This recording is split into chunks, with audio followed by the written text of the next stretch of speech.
Alrighty, so let's talk about stocks here. Well, we've all heard about them, especially lately, GameStop, AMC, but what are they? It's very important to know what they are. By definition, a stock, also known as equity, is a security that represents the ownership of a fraction of a corporation.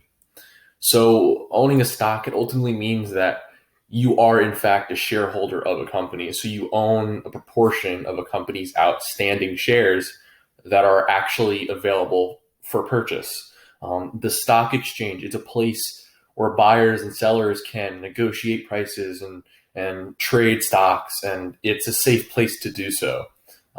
It brings companies and investors together, and it can promote business and in the process can help companies raise capital.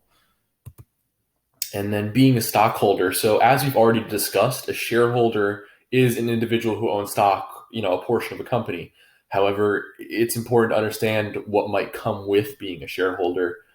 By having a stake in a company, an individual it's taking a risk.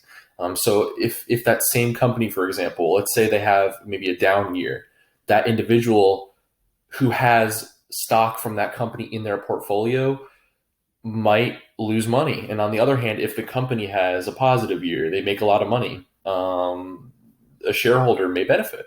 They may also make some money. So there is a payoff, but there's also a chance to lose money. An individual that controls more than 50% of a company's outstanding shares is known as a majority shareholder.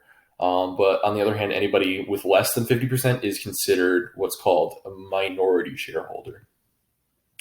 Now, when dealing with stocks, it's very crucial to know the difference between common and preferred stocks. And the main difference between the two is that preferred stocks, they don't provide voting rights for shareholders when it comes to company operations in general. Whereas on the other hand, only a common stock actually allows for a shareholder to vote depending on the number of shares they own. And though there are trade-offs, preferred shareholders are paid dividends before common shareholders.